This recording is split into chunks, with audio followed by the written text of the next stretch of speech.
This is Polyamory Weekly, tales from the front of responsible non-monogamy from a pansexual, kink-friendly point of view.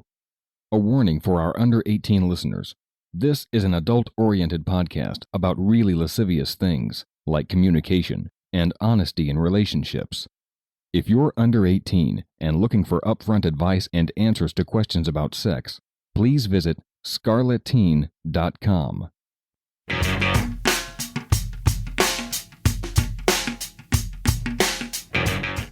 This is Polyamory Weekly, episode 509 for March 16th, 2017. Coming up in today's show, loving half a couple after a triad implosion. That's coming up on today's show.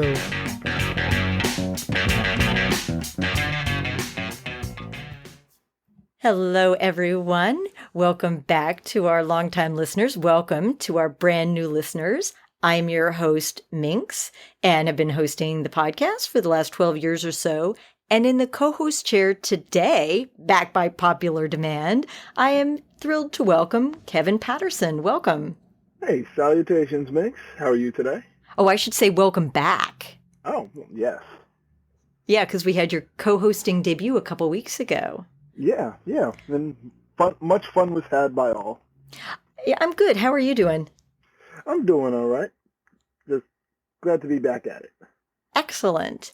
And for those who may not be familiar with your poly work, why don't you introduce yourself and introduce our listeners to your blog?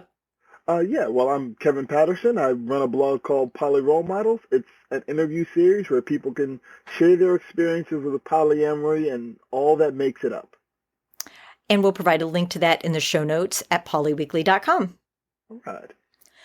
And we're short on announcements and news this week, so what do you think? You want to just dive right into the topic?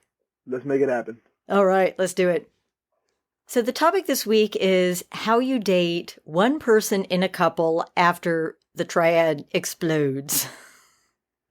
So it was a really long letter. I did my best to summarize. So here's what I came up with. Our listener writes in to say, I've scoured the interwebs looking for help on this issue, but I haven't found any advice for those trying to cope with the breakup of a triad when they still want to see one of their partners and her family. And that necessity means she will come into contact with her ex, who refuses to talk to her, clear the air, or allow any sort of closure. So she writes that she'd been dating a gal that we will call A for 2 years, and then her husband B until about 4 months ago. And she writes, they never wanted to talk about poly. It was the first time doing poly for everyone. So that gives you a little information right there. And they moved in together during new relationship energy. They moved in together just 2 months after they started dating. And she writes that she just always felt secondary. And that B, the husband, was frequently jealous when she would try to date other people and would even get angry and chase her around the house. So she ended up ending all of her external relationships. So now it's 2 years later, and she moved away to a different city for a new job. And A was actually going to come and live with her. So she rented an apartment that was a little more expensive that she can afford on her own. And guess what happened? So yes, A decided that she couldn't leave her family and didn't want to move. And now our letter writer is unable to break the lease, unable to get a roommate. There's a possibility of a former lover of hers, C, moving in. But when B heard about that, that's the husband, said, I'm done with this whole relationship, refused any further communication. So now the challenge is she wants to be with A and wants to be friends with B, but B won't communicate. So she writes, I'm conflicted because I really want to spend birthdays, holidays, weekends, and special times with my love A and her children, a family that I once considered mine. Yeah. Do you have any suggestions for dealing with this difficult situation? Okay, first of all, you're breaking my heart. Yeah. Right? This was hard. This was hard to listen to. It is. I'm going to let you go first. Well, I know you had Dan Savage on a couple of months ago, and something he always says is you don't get closure. You don't have a right to closure. It's not something you're guaranteed. And I think if you want to move forward, the first thing you've got to let go is sort of a demand for closure. I mean, it doesn't sound like B, the husband of this relationship, was into being communicative during the relationship. I mean, if it's a matter of being jealous and angry when the letter writer had outside relationships outside of their triad, there's usually not a lot of communication there. It's usually just sort of expressing but not communicating, not owning their shit, not being introspective and figuring out, where these emotions are coming from. And it sounds like they're getting even less of that once this relationship is over. If you want to move on, I think that might be the very first thing that the letter writer has to let go of. I think that's really good advice. And let's just acknowledge that there were some pretty big typical poly landmines that were stepped on here. Moving in with somebody during new relationship energy NRE is typically a bad idea for reasons like the ones that we see expressed in this letter.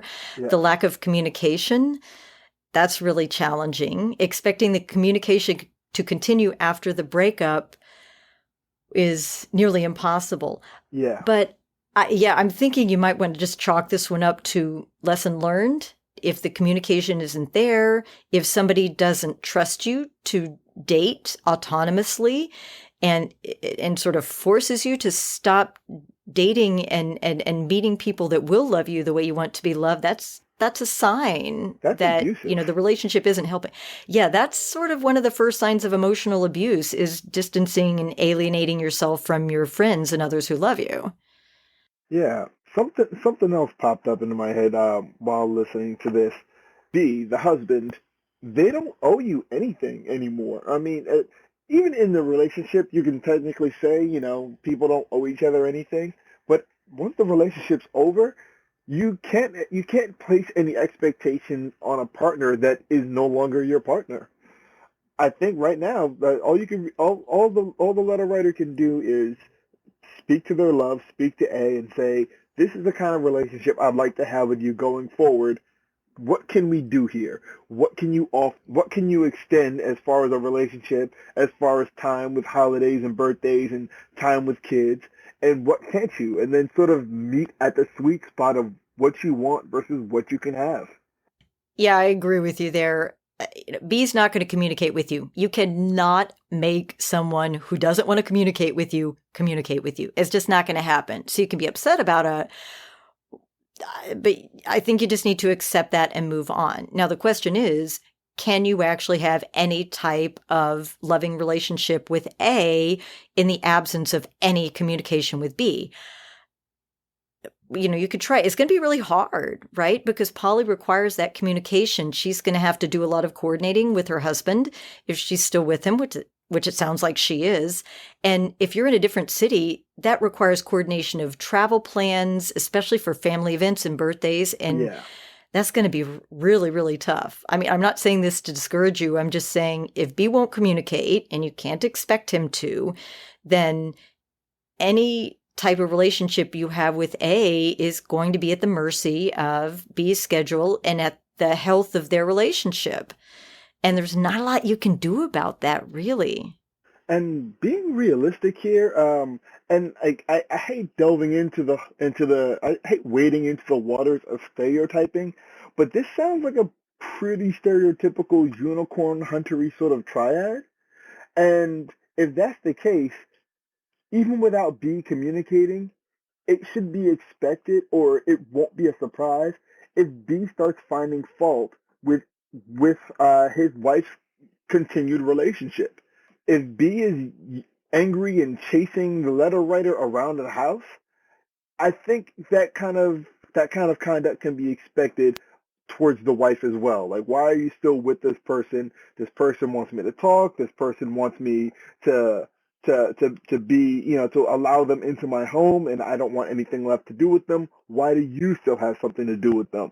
Even without continued communication, that's going to be something that comes up. That's going to be a problem. Yeah, that's going to be really tricky because remember, you don't have any control over what B does, clearly, and you also don't have any control over A and whether she decides to stay in that relationship with B or not. And you certainly don't want to be a factor in, encouraging them to break up or get divorced or anything. And we really can't know about the health of A and B's relationship. And, the truth is, there's nothing that our letter writer can really do about that. She can only control her own behavior. So in terms of what you can do, if you want to stay in a relationship with A, you're going to have to accept whatever limitations B places on them, no matter how unreasonable they are.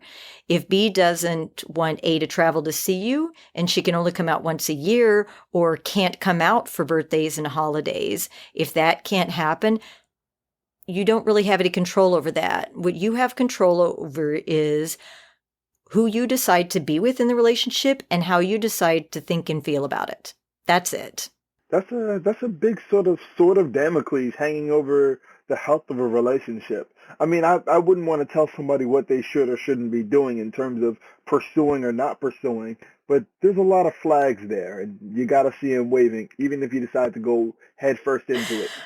I'm trying not to discourage her too much. You don't have to discourage anybody to at least point out that, there are issues here that you need to stay very mindful of going into it.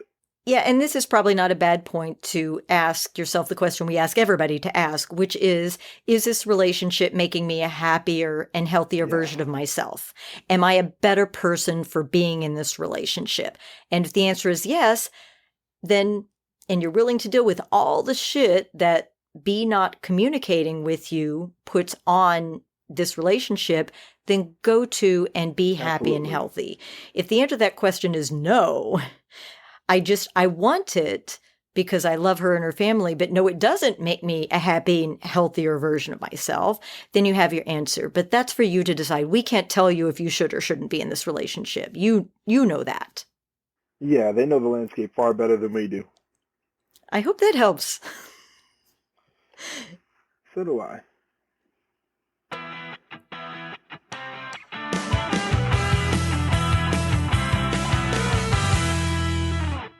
And our feedback this week is from episode 506, which was on What If I Love Him More Than He Loves Me? And our letter was from V, who wrote in to say, I'm just entering the poly scene. Welcome. And I had some thoughts about this week's episode I thought I would share. First of all, let me say I think your advice was spot on. My long-term partner Kay and I have a situation similar to the one in episode 506. Kay and I have been together a little over 2 years. I love Kay very much. However, I understand that he will never love me in the same way I love him. Most of the time when I tell people that, they get sad. They try to tell me, he will love me one day, or that he loves me, he just doesn't say it. I honestly don't understand why that has to be sad. He offers much more than just love ever could. He's understanding and caring. He's always there to listen and be there for me when I'm sad. He offers advice on things in my life, at work, even with other partners, such as my newest partner, R. Parentheses, first poly situation, and so excited. Yay. Even though I wouldn't call K my primary partner or R my metamor, K is very important to me. It's never been a problem for us that our emotions will never be on the same level. That's okay. Yeah, I'm glad they came to that realization that it's sort of a lot of old monogamous thinking that things need to be on a certain level or, even Stevens. If you're being fulfilled in a relationship, it doesn't have to look a certain way or feel a certain way. They don't have to be, exactly match for match. But if it's happy and positive and healthy, successful, then let it be what it is.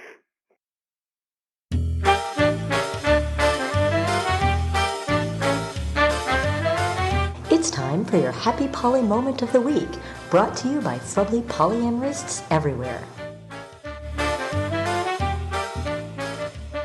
Hey, Kevin, you want to read the Happy Poly Moment of the Week from Jeff? Yeah, from Jeff. All right. Just wanted to write in with a happy poly moment for you. My girlfriends and I had our first Metamor day together, and it went fantastically. We all met up and went to the zoo together, hung out, cooked a meal together, and then played board games for a few hours. I was so nervous at first, but as more time passed and all three shared space and time together, everything fell into place.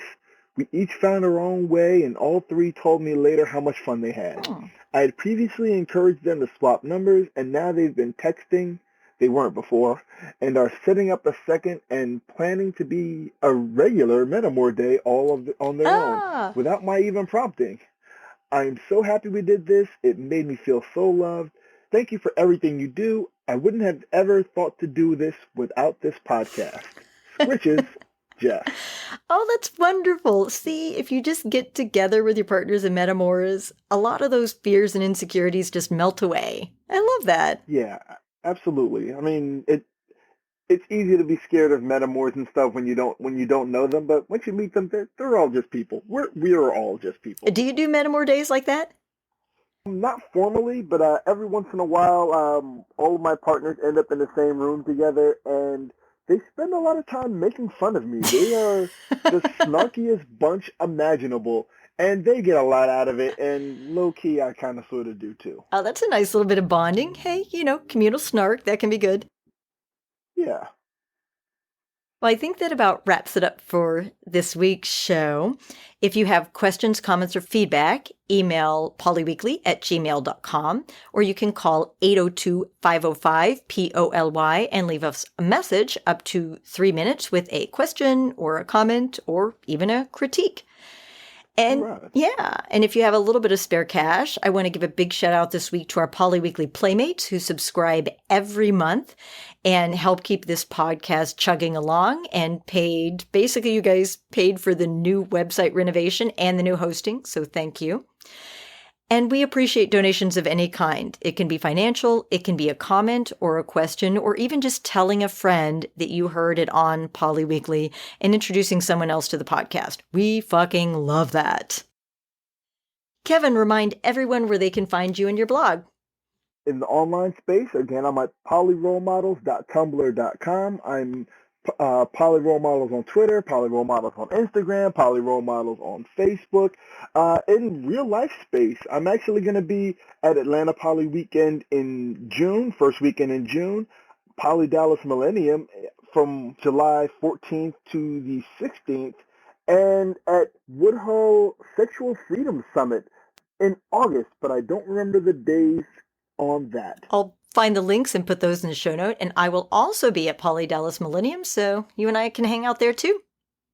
Sounds like a plan. All right. Thanks everyone for listening. And remember, it's not all about the sex.